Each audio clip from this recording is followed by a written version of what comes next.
Good evening, good evening, good evening, and welcome to Couch Conversations with Wealth. What's tonight? It's Monday night, and it's time for Couch Conversations with the Doctor. So we want to remind everybody to and share again, because what night is it tonight? It is Monday night, and it's time for Couch Conversations. We're going to go around as we always do and introduce our esteemed panel that is here with us on today. And we're going to start with the famous urologist who never likes accolades, but we got to give him to him. That's our very own Dr. Terry Mason. Dr. Mason?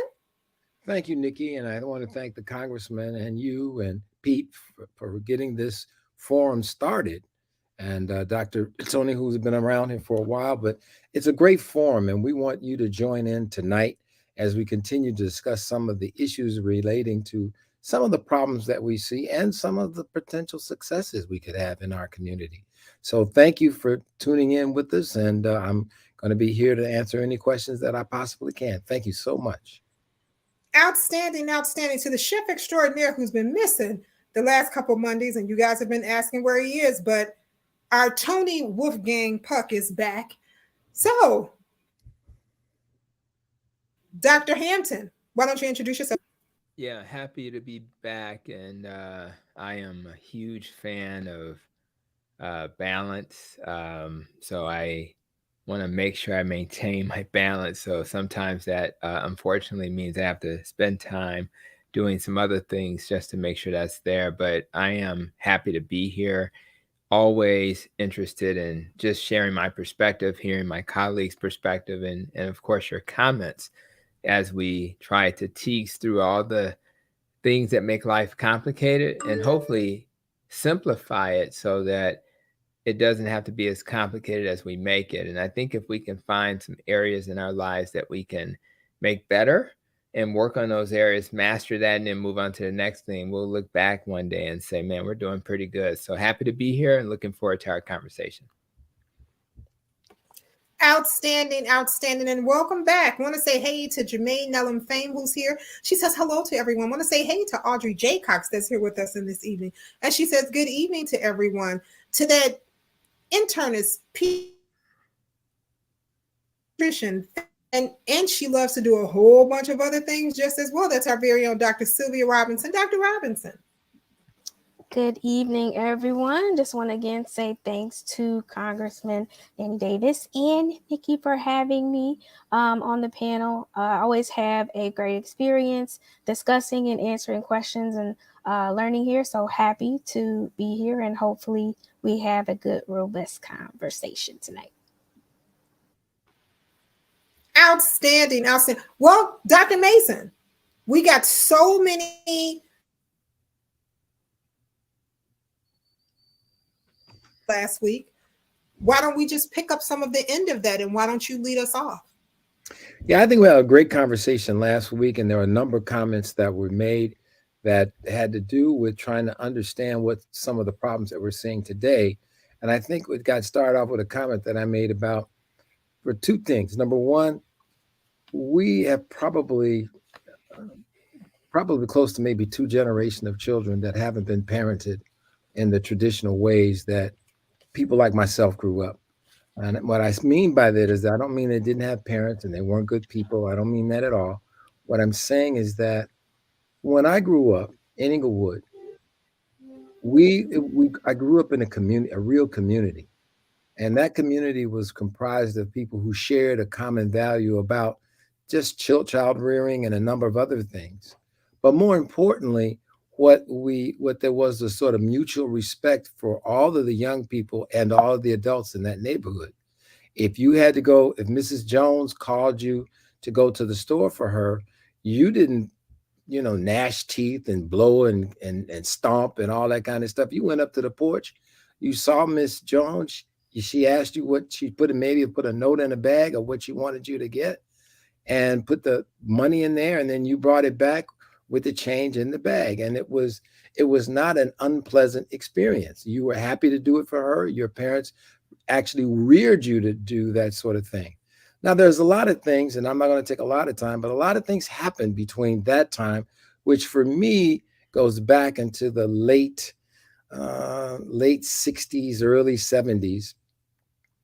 And it also brought in a time when there were a lot of other changes that happened in our community. Crack cocaine over that time was brought into our community.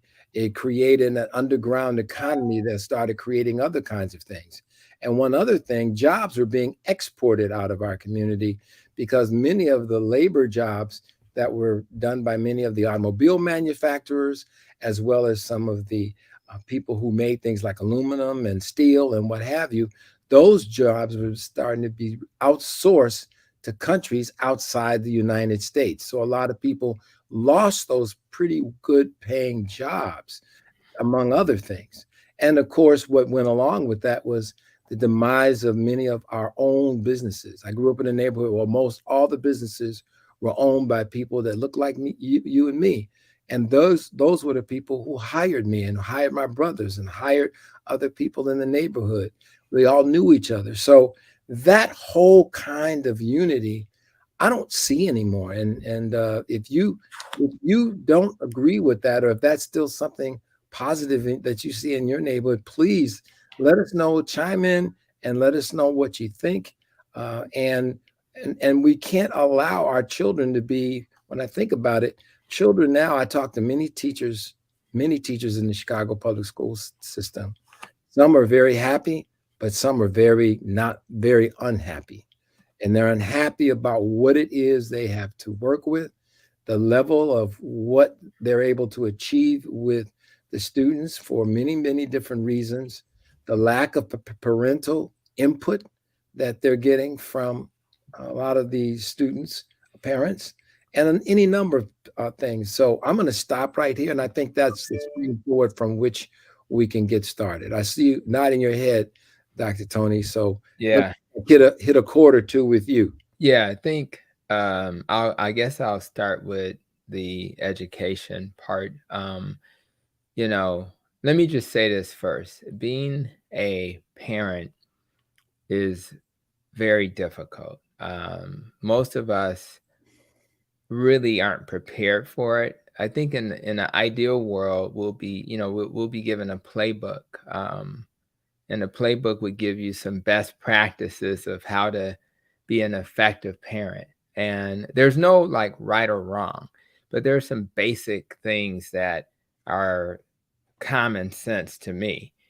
Number one, I made a decision for my two boys who are now 23 and 25, that I didn't feel comfortable with what I was hearing about the schools in Oak Park where I go. So I was comfortable with the lower levels, but I wasn't comfortable with the higher levels because I felt like how African American kids were being managed, for lack of a better word, wasn't at the level I was comfortable with. So I ended up traveling to the West Side, and my kids ended up at Providence St. Mel's.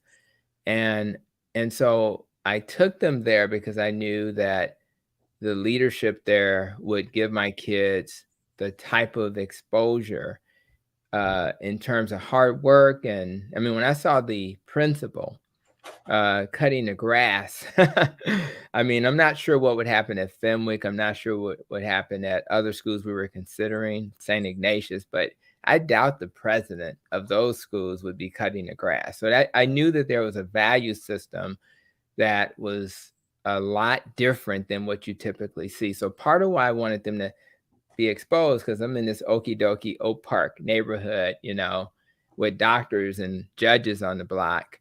And I knew that they needed some exposure. Now, having said that, I also wanted to make sure they were in a place where they would get some of those old school things that Dr. Mason has referred to, where you kind of, it's okay for the teachers and the principals to actually at some level discipline your kids, right? Not necessarily like it used to be, but so I just think that what any parent needs to understand, going back to why it's so hard, it's hard because you can't just move your kid in. Let's assume Oak Park had great high schools that were good for all kids, including kids of color. If you think that's going to be enough, then you're wrong. I mean, when my kids went to Providence St. Mel's, it was work for all of us, we all had to make a commitment to get these kids through what I felt was a very rigorous and challenging education, which did pay off, because by the time they got to their, ACT tests, and if that's what they still call it, but when they got to those tests, they just blew it away. They were in the top 1% for their color, but it took a lot of work, and so I really sympathize with parents who don't have the resources that I had. And what I mean by that is, if I had to pay for a tutor, I just could write a check and pay for a tutor, right? And a lot of times in our community, the parents don't have the resources, or even the school doesn't have the resources to pay to have additional people involved in their journey. But what happens is, if you can find a way to have the resources, rather it's other family members, friends who can support the journey, assist with picking the kids up. My kids play for the basketball team and all of that kind of stuff. Then you can create an environment where your kids can thrive, because in order for them to thrive, they have to build their self-esteem. They have to be supported. They also have to be accountable and disciplined, and there's a balance in all of that.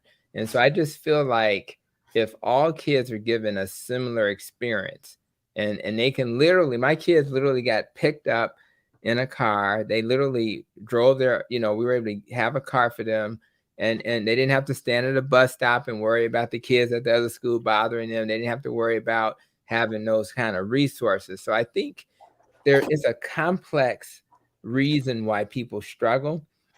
And when you think about violence and the things that we see in our community, there's so many reasons why my child would have been angry and more prone to act out in a violent way, or why the kid that was maybe messing with him or bullying him would do the same. And I think it's important that I think about when Bernie Sanders was running for president, and he was being contrasted with Biden. And one of the things that came up was this idea of when somebody gets arrested or harm somebody. And I think Biden said, if they harm my mom, I'm gonna want them to pay a price. I agree with him that you should pay a price, but I like the response of Bernie, which was, I want to know why he harmed my mom.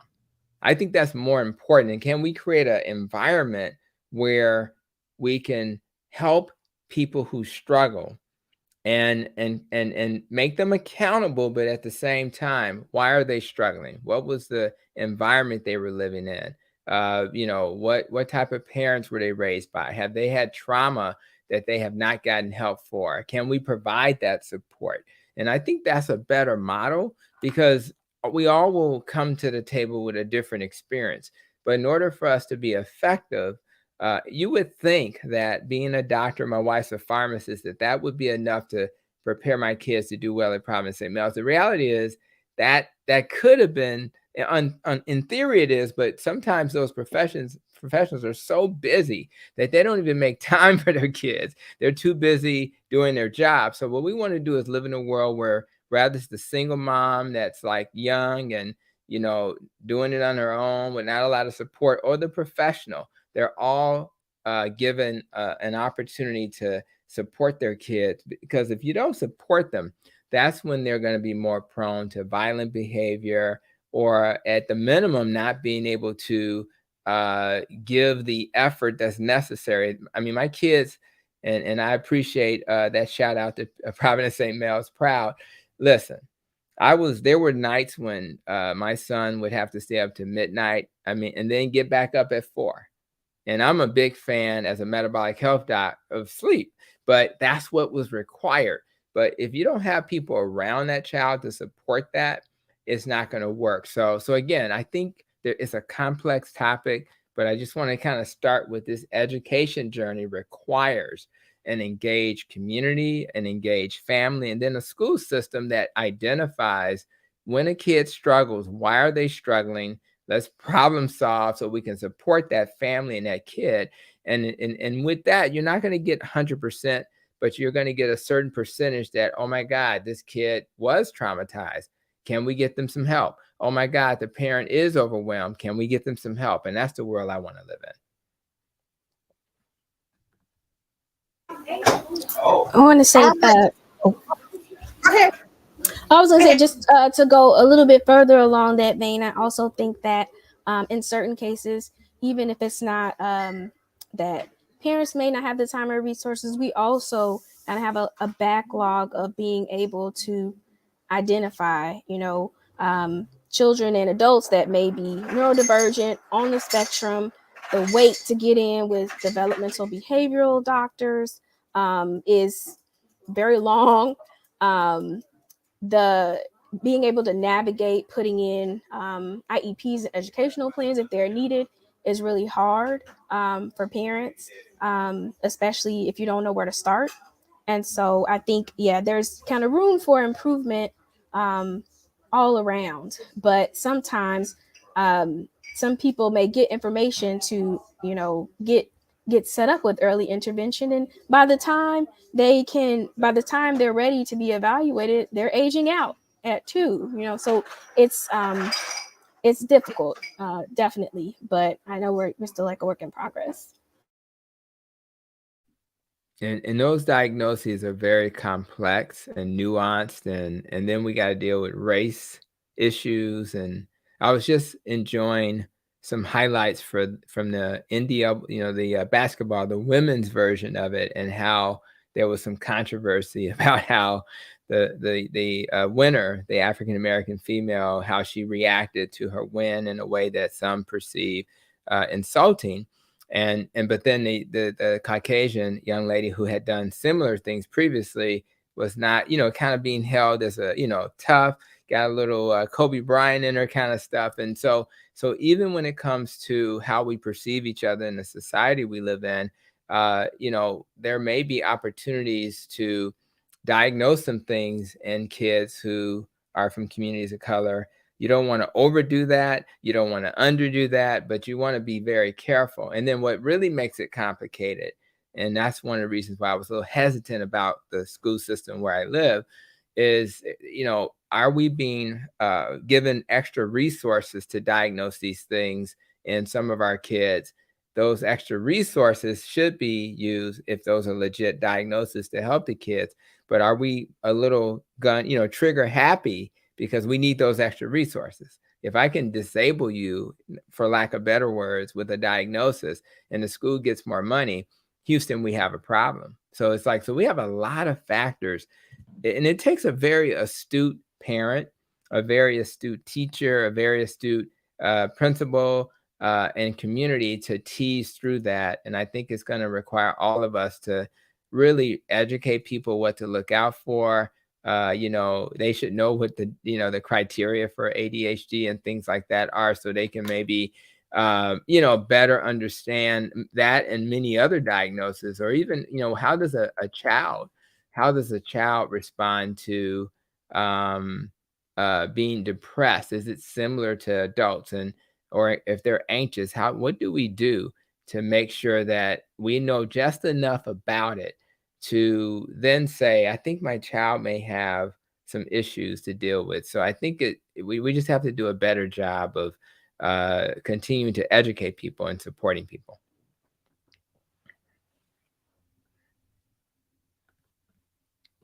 So, Dr. Mason, you're muted. Unmute yourself because I can feel the fire burning in you. Yeah. I appreciate what I'm hearing from my colleagues, but there we go. I don't want us to get down and go down the clinical diagnosis rabbit hole, because that's not the answer for everything. It may be an answer for some things, but it's not the answer. I am talking about good old-fashioned parenting, where parents set limits that they meant for children to follow. Those limits had to be followed, or there was some sort of consequence, not necessarily abusing your child or anything like that. But there were boundaries that were set. There were levels of respect that were taught. There were things that were done that I don't see. And unfortunately, too much of what's happening is being guided by what's going on in social media with our children, who sometimes have more of their time with social media than maybe even with us.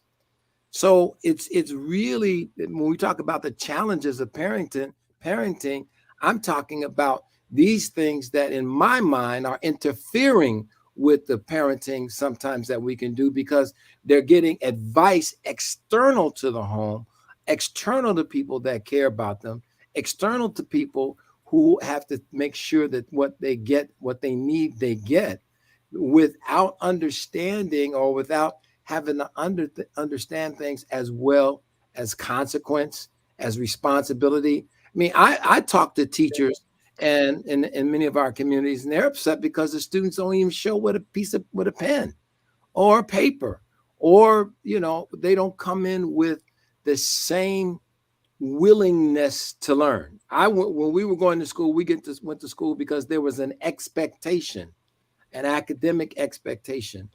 And I'm hearing from a number of teachers in some of the other programs that I'm involved with where that's not the case as much as it used to be. So, Dr. Robinson, do you want to comment on that at all? Well, I think that it gets, I had to take a word from Dr. Tony, like complex. The reason behind not, I guess, being enthusiastic about learning, or maybe having some trouble while there, is multifactorial. And in general, I feel like education it could also stand to have some change in terms of what's put out there and what we have in terms of what's being presented to our children. A lot of times, the educational materials and things that are out there still don't necessarily, so the people and some of the people that are in charge of putting together this educational material, it's only for a certain culture and demographic. It's hard to necessarily be engaged with something sometimes when you're missing from what the education is. And as we can see, like right now, even so in Florida, for instance, where no African American history and things of that nature, I think it's complex. But there are so many things going on that go into why children may not be engaged in the learning process. I do agree that um, there are certain things baseline that children need to come to school with, right? In order to learn, you need to have been fed. You need to have the materials, that you need to sit and pay attention. You need to not feel worried about maybe what might be going on outside or down the hallway. And so you need the basics in order, I think, to feel enthusiastic. And so it's complex. And I'm happy to hear what you both or what anybody else has to say about that as well. Yeah, it Well, is. we're gonna It is. Go ahead, Nikki. I'll we're just gonna comment. say, well, sure. So I know you won't forget. So hold on to that comment. I know you're gonna hold on to it. Just want to say good evening to Charles McDavid, who's here with us, and he's saying good evening to Linda Johnson, who says good evening to everyone. To Dorothy Murphy, who says good evening, everyone. Glad to be here again. Love these enriching encounters. Virginia Knight is here, and she says evening to everyone. Jack Bell is here, and he says happy Monday. To Nellie Purnell King is here, and she says good evening to everyone. Miss Newkirk Sutton is here, and she's doing hashtag Providence St. Mel proud. All right, Sylvia and Renelle, all of you Providence St. Mel people. All right, just don't forget Notre Dame and St. Ignatius. I'm gonna throw that out there. Want to say hey to Sister Bonnie Schmedley, who's here. She's saying that dads, you're not going to get 100%. You are all cornered that, oh my God, this kid was. Okay. Chief Val Talley is here. And he says, are BIPs considered extra resources? So Tony, when you come in with your comment, if you can grab that question and we start to answer that question just as well. He's saying, are BIPs considered extra resources? Sister Bonnie also says you are completely on point, Dr. Tony. Chief Tally also says he's agreed with Dr. Mason.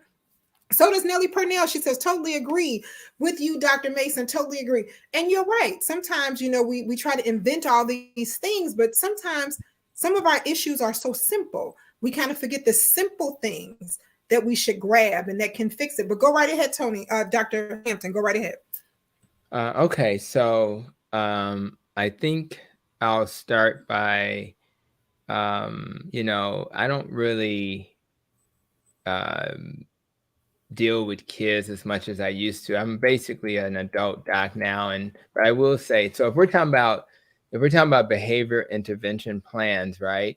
So a way to organize a kid in terms of here's a behavior and here's what we should do about it.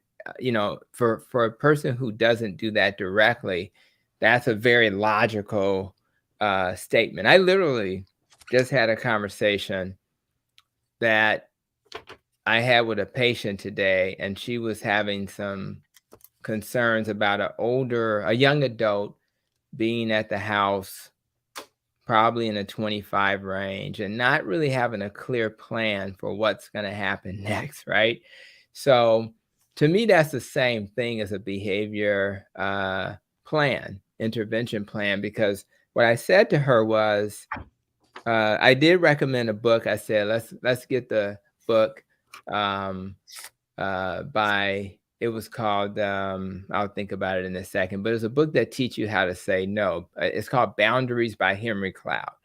And so part of it is, if we learn how to coach our kids and give them some structure, right? And even at 25, they still need that. What we have to do is old school, right?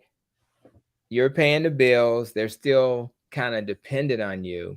So we can engage them in an adult conversation about rules of engagement. So to me, a behavior intervention plan is the same as saying, listen, let's put a timeline on how long you're going to be here.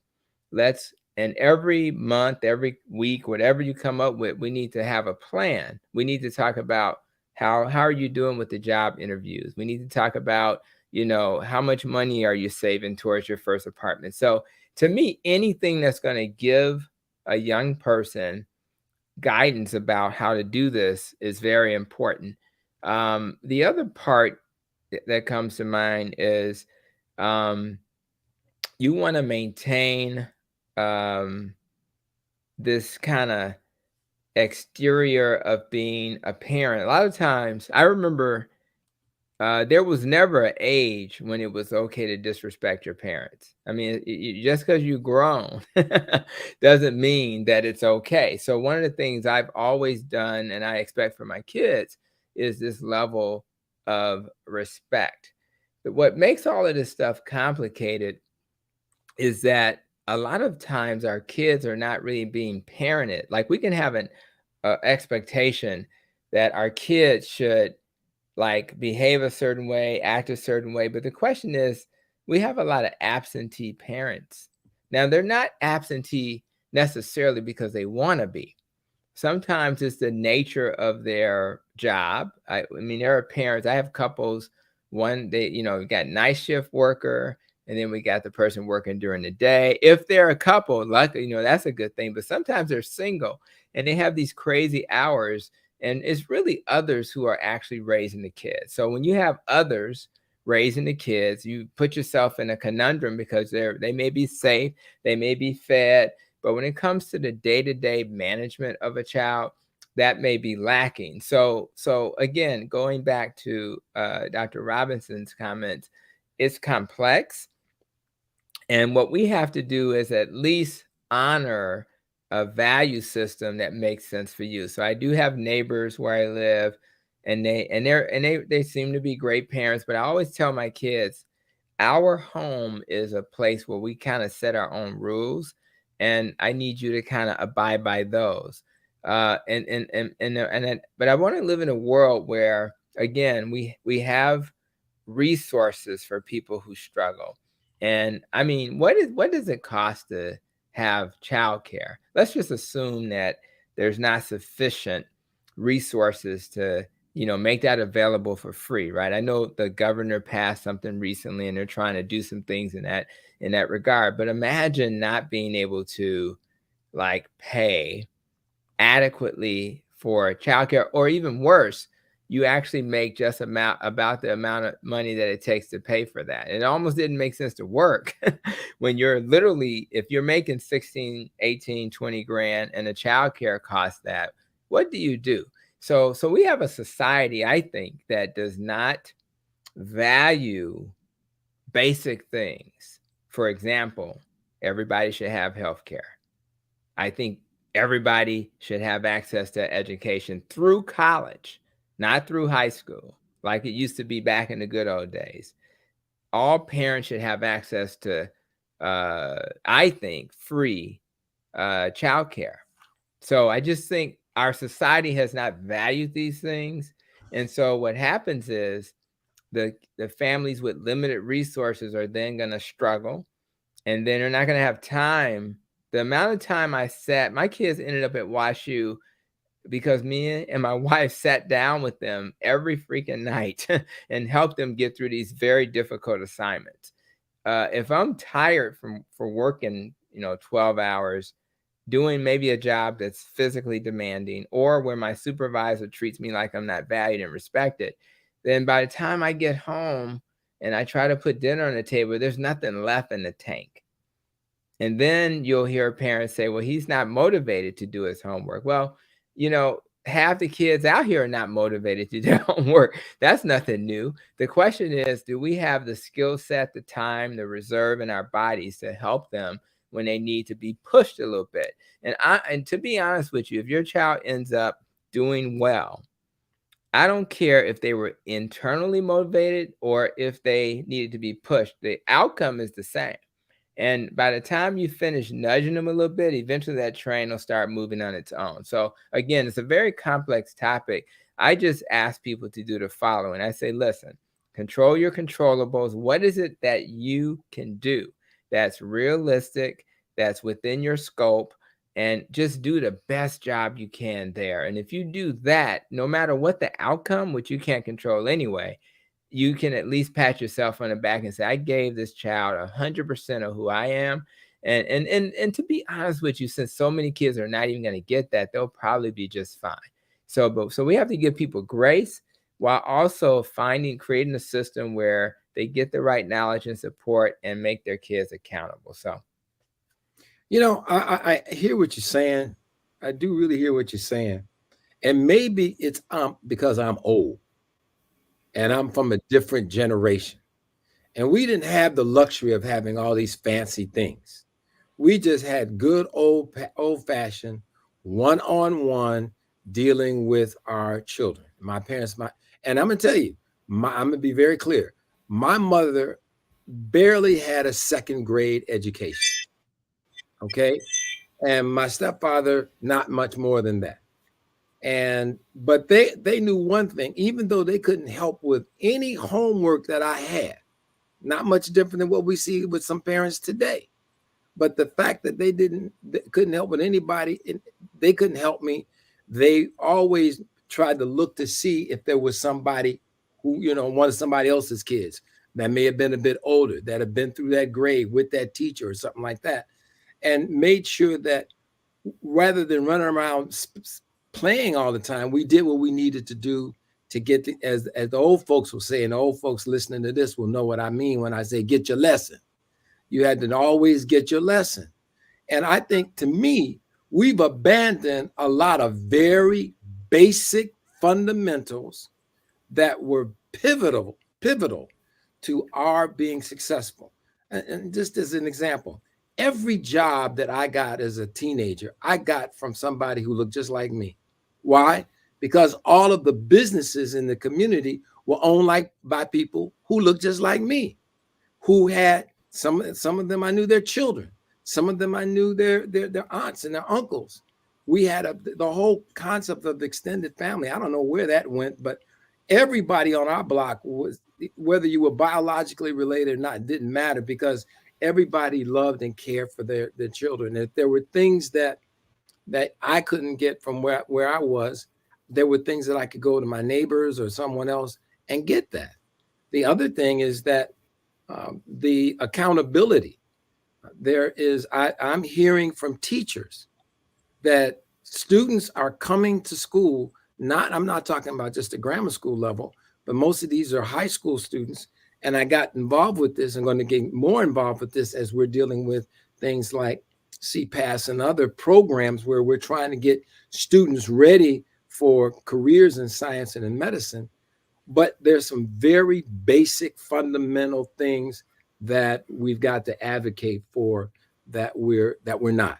And some of that is, how do we make sure that we pass along to the students their responsibility for their success?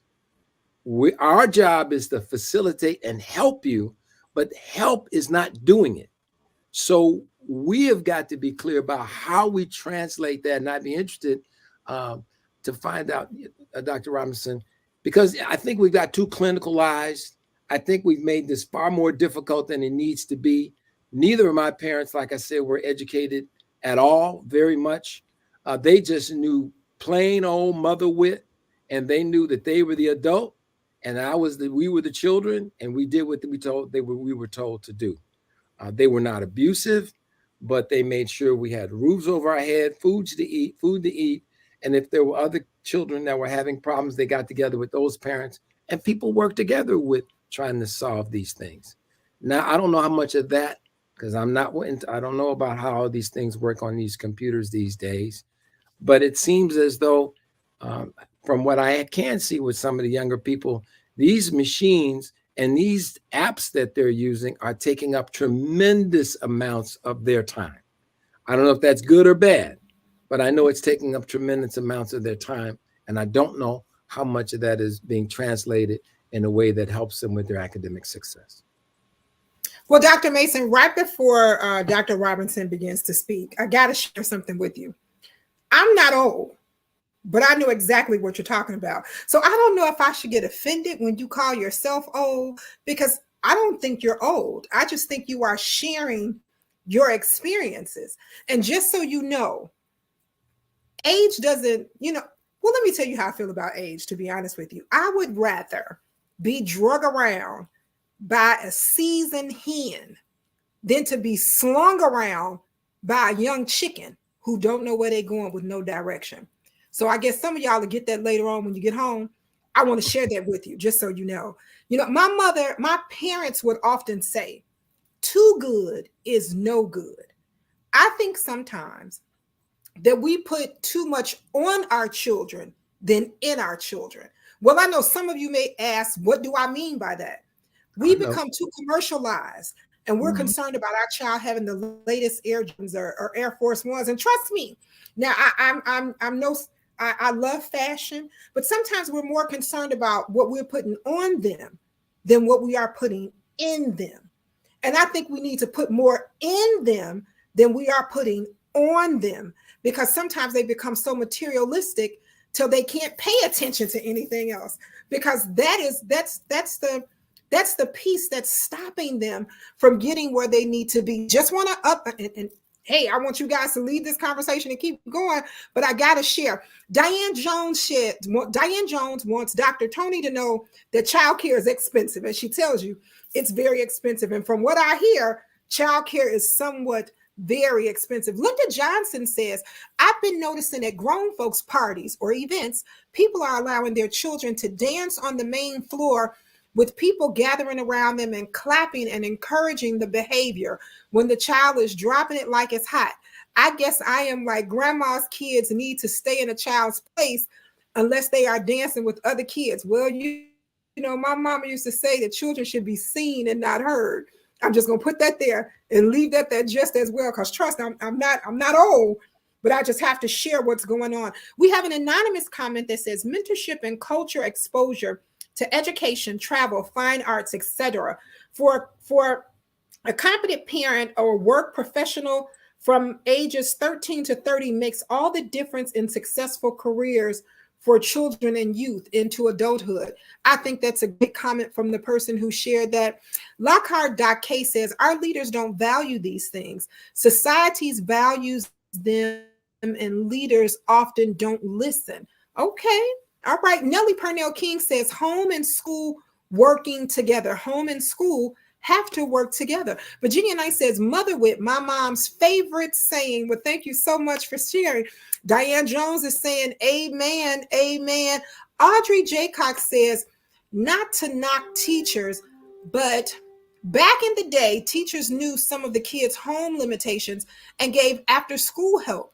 There are different limitations with teachers on today. All right. Thank you for sharing. Go right ahead. Still, it's some more comments trending in, and I'm going to grab those just as well when you get done. Go right ahead. Well, so I'm trying to think back to my mind stuck on a point that you made, Dr. Mason, about, a lot of technology being involved in apps. And I feel like I think because, this is the first time everybody, right, is dealing with technology to this degree. It's continued to evolve over time. I remember, I think Facebook was just starting as an app when I made it to college at that time.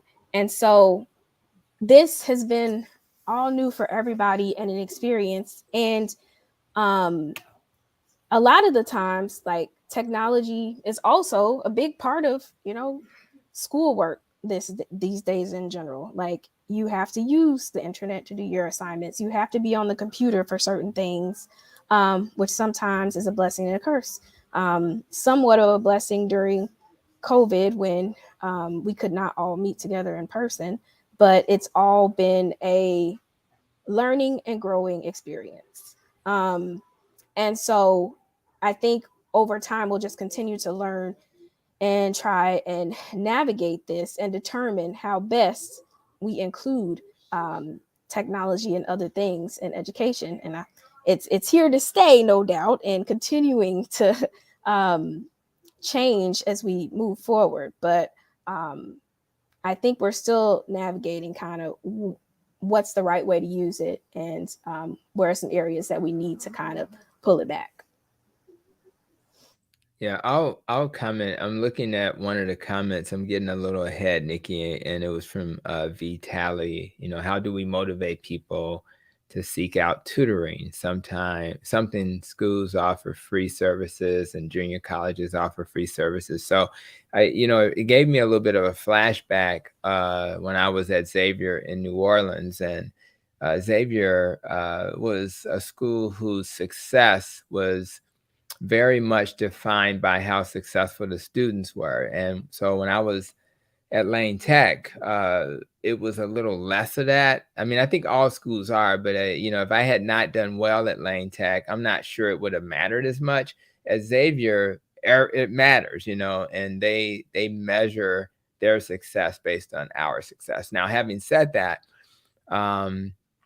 when I remember taking a chemistry lab, and it was so crazy back then because we had chemistry lab before Xavier got a little bit bigger in Louisiana.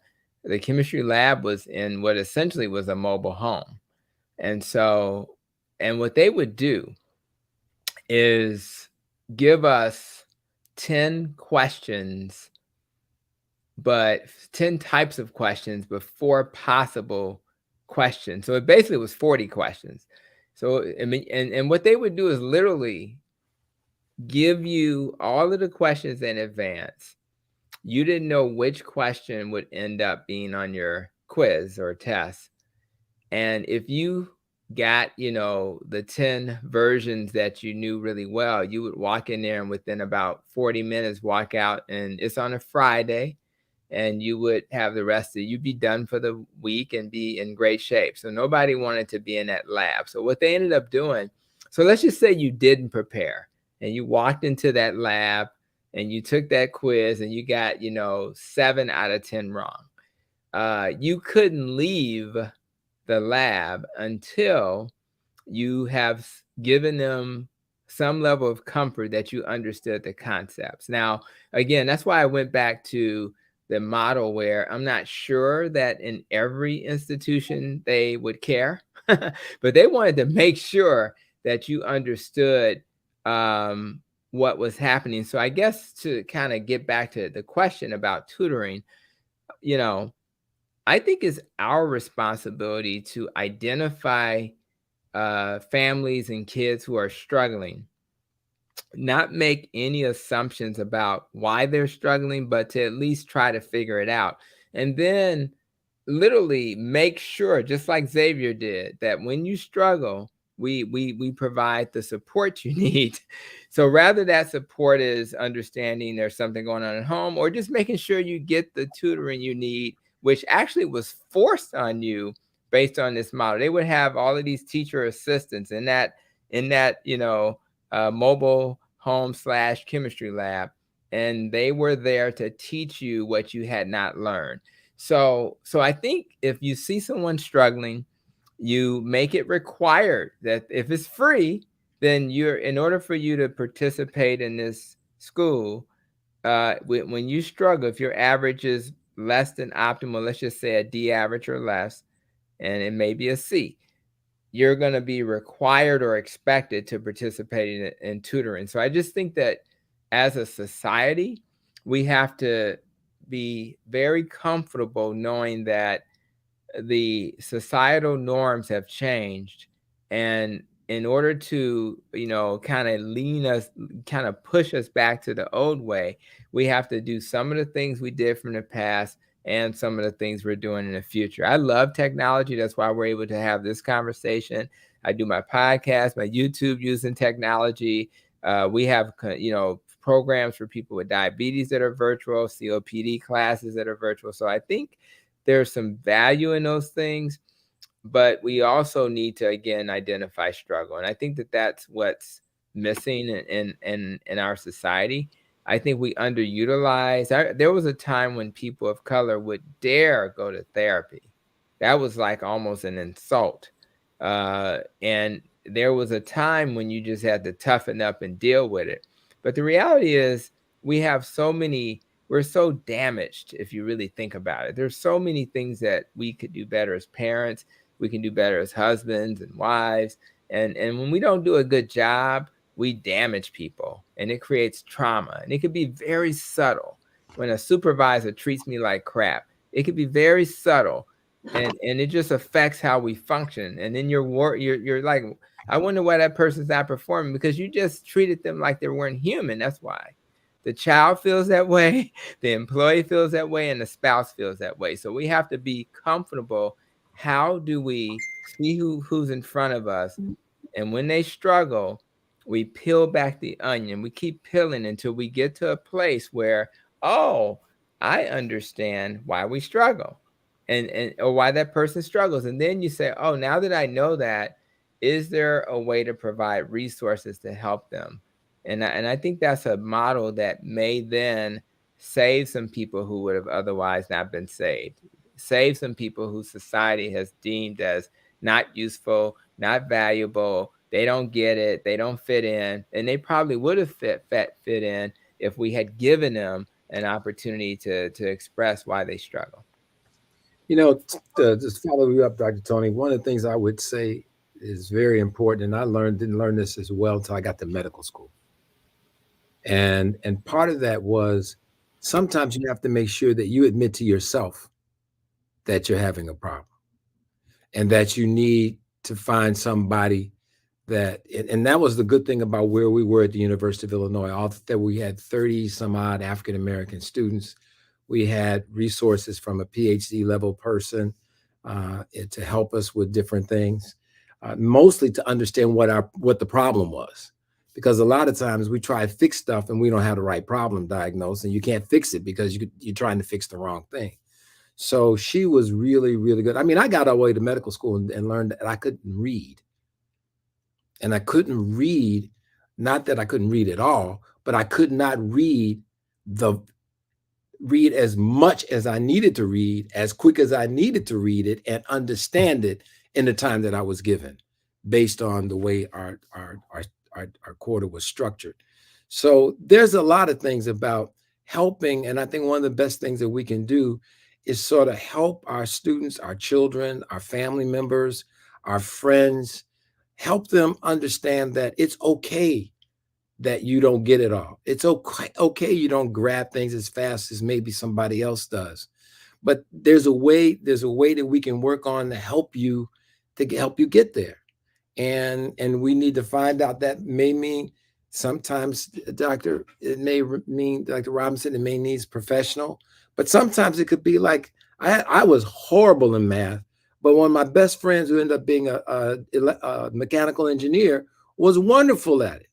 And what's really a mark of a good teacher is someone who understands what your problem is and then can come up with models or what they call PI in this book that we're the proof, information, and examples of how what they see is the problem, and then come up from that framework with what can I do to best help you understand this, and give you other examples, and then test you by us in conversation first with examples of showing me that you could demonstrate better competency with what you're struggling with, because this ain't going away. We got to fix this now, because to your point, doctor, you can't go forward with these, that you just can't.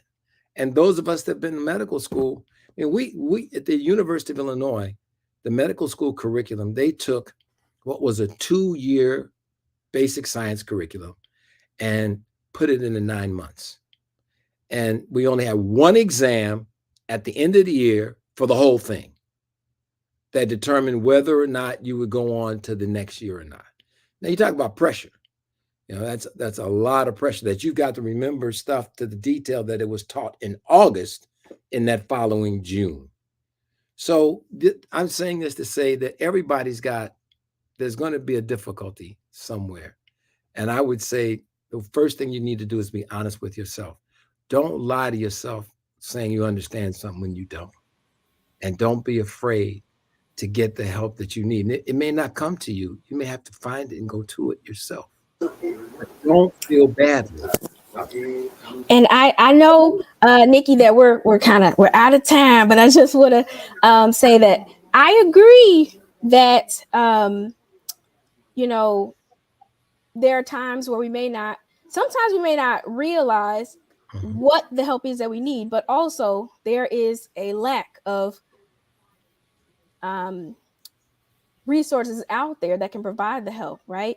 I think it's a disservice in the education area where they, that it's thought that just because maybe this is the way something is always done and this is the way we want to test your knowledge, that it's the correct way for it to be. Everybody has different learning styles, different ways of getting that information, and different ways of kind of showcasing what they know. And something that if posed in a different way, you would know that they have the knowledge. It seems like in general, we don't even attempt very much to try and do that, right? It's, you just kind of fit in where you get in because this is the way that it has been done. And this is the way we show what your knowledge is. And I know there are countless studies and things that there are different learning styles, different ways that people are able to excel. And I think that's something that we need to continue to work on in education. And that's it in teaching in the medical school. I can definitely say that has been, not everybody does best with problem-based learning. Not everybody does best with traditional medical school learning plans. And it's just, I think, our education system being open to providing the support that each person needs to get it done. Outstanding, simply outstanding. There are tons of questions anonymously and some things that are in the chat. I'm going to try to run through them as quickly as possible because we have reached our time. But I appreciate the fact that you guys are here and viewing and that you share your comments. And that's exactly what we want you to do. Lockhart.K says, pediatrician here. It's a privilege to have parents with emotional healing, the wherewithal to seek resources. It's important that all physicians recognize our privilege. So many parents right now are at the basic level of Maslow's hierarchy of needs. So it's tempting to perceive ourselves as somewhat making better choices that land us where we are today. And it's critical that we recognize we are giving better choices, i.e., parents on higher levels. Parents on, I kind of lost the comments. There we go, got them back. Parents on higher levels of Maslow's parents with access to community. Lockhart.K is sharing some great things throughout the night. Audrey Jaycock says we talked about knocking teachers. You read Val Talley's comment. Nellie Purnell King says false perception is failing our children. Tons and tons of comments. We're going to grab those comments next week. I promise. We're going to grab them because we are so out of time. And my glasses are dirty, so I'm squinting while I got them on just as well because I was running when I came in today. But want to tell you guys, thank you so very, very much. Thank you so very much. But you know what, Dr. Mason, as always, you drop these golden nuggets that are so important. And Sylvia, so do you, and so do you, Dr. Tony. You know, it's important to know that sometimes I think we should revisit some of the things in our school systems. I went to school right here in Chicago, on the west side of Chicago. Some of you may know where Resurrection is, from grammar school to the universities. Every place I went, if you earned a C, you were placed in a position where you had to have assistance, because the institutions I attended was not going to accept anything less than a B. So if you got a C, it pushed you. So I think we need to look at some of what's going on in our educational systems. Just as well, we can't fault the parents for sometimes not being able to see what's happening in our educational systems. So I think it's a wraparound service that is needed, and some things that we need to do. But we're going to grab those questions next week. As always, it's Monday night and it's Couch Conversations with the Doctors. One quick announcement. I want to remind you guys to visit our State of Black Health from conception to expiration. That will be on April 22nd. That's Saturday, April 22nd, from 10 to 3:30 p.m. at Bill Chicago. That's Bill Chicago, 5100 West on Harrison. That information will be placed here in the chat so you guys can begin to register and grab a seat. We're going to have some invigorating conversations. We're going to be asking you for your assistance. We're going to be asking you to help us come up with legislation.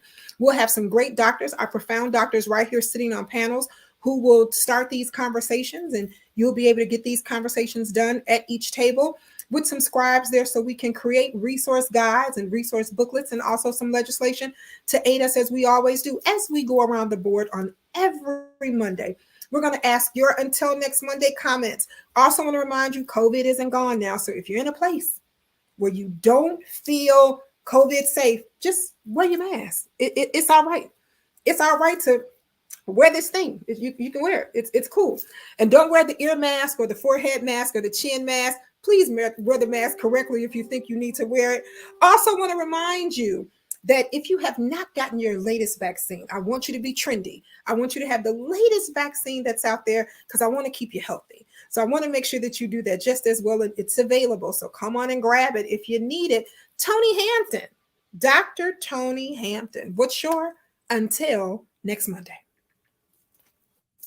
Well, mine is another opportunity for me to reflect on life in school and the struggles, and I just know that people will perceive you the way they do, and I think all of us who have achieved this medical doctor achievement, we're considered the smart ones, and you guys had something that others didn't have, and that's just not true. I remember medical school was a struggle. And it was such a struggle that I wasn't sure I was going to finish medical school. So the first thing, if you have a child in front of you who struggles, welcome to the club. That's normal. I did have some internal drive that pushed me, that allowed me to achieve the heights I've achieved.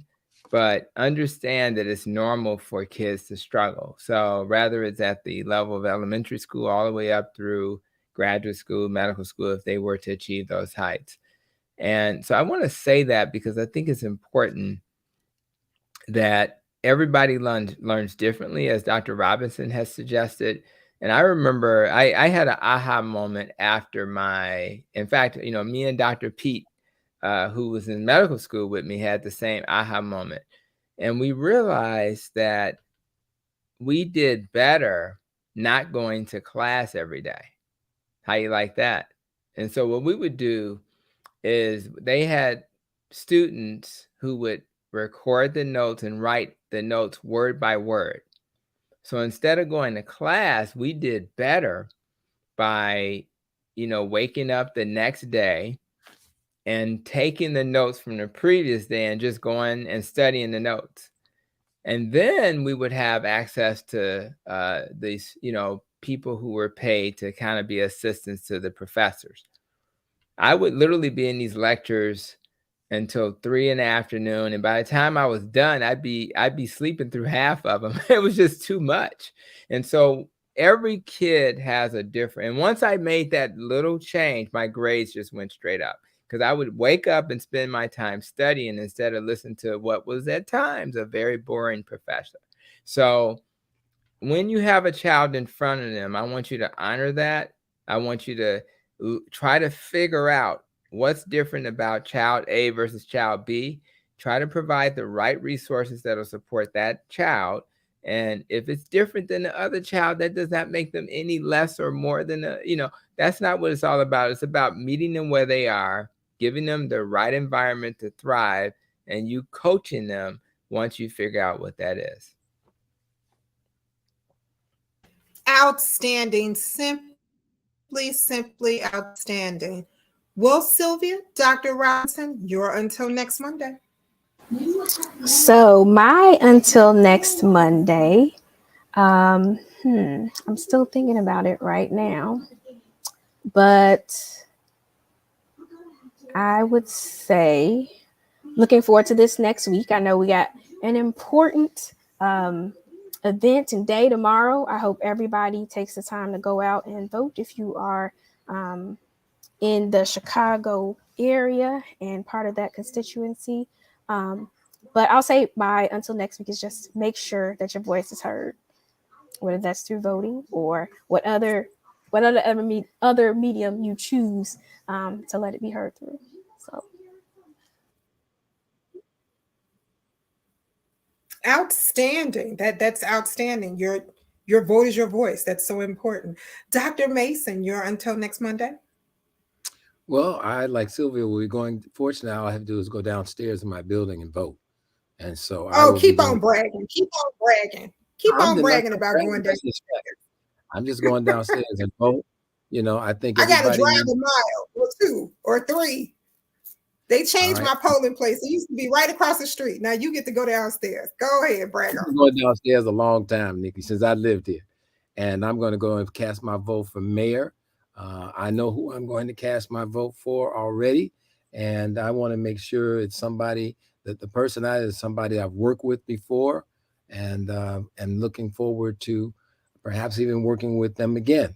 So I will look forward for that. Number 2, I think this has been a great conversation. I really appreciate, Nikki, your facilitation of this conversation, and to Dr. Robinson and Dr. Tony, the input that we bring, because it's through this kind of dialogue that there'll be a nugget or two that one of our listeners may get. And that may be just what they need in order to move forward. Let me just say this. My mother, my parents had a 2nd grade education. That's as far as they got. Okay. It's not as, and so my parents couldn't read the notes that were brought, the notes and some of the things that were brought home. I had to read it to them. So it was important that it's not about where you come from, it's where you decide you're going to go to. That's right. And that you have to and I'm going to tell you, there's a lot of, in addition to just what's needed academically, you got to feel good about yourself. You got to not get despondent because maybe you're not grasping things as fast as someone else. But just know that it's not about how fast you grasp, is when you get it, you got it. So work with people that can work with you, not just repeat things over and over to you, but actually make sure that you understand what's going on, and you understand, even more importantly, what the difficulty was. And like Dr. Tony said, he found a way, by reading those notes. And if you look for it and study it enough, you'll find a way too. So don't be despondent, because this stuff is hard. Nobody said it'd be easy. It's hard. And know that when you see other people that are doing very, very, very well, I'll say and leave you with this. We have many people coming to medical school now. And I can tell you personally that one of the people I know, their grandfather was a doctor, their mother and fathers were doctors, their aunts and uncles were doctors, their cousins are all doctors. And I'm going to tell you, what they do is they work together to continue that sort of generational thing going on. So we have to work together too, as people who have been blessed by the Son, who have been endowed with some incredible, incredible opportunities to take advantage of them, not just for ourselves, but for the people that we want to make sure we serve and help to improve the overall life and health of our communities. Outstanding. Well, I usually share a final comment maybe once or twice every 3 to 6 months. So tonight I got one. I got it until next Monday. 2 things. 1, love our youth. Sometimes our youth just need to be loved. They need to feel loved, and they need to be loved. So 1, let's love on our youth. And 2, from this day forward, never look at the person next to you as competition. Look at them as a comrade, so we can do better and grow better. Thank you guys so much. Join us here next Monday. Same bat time, same bat station. Good night.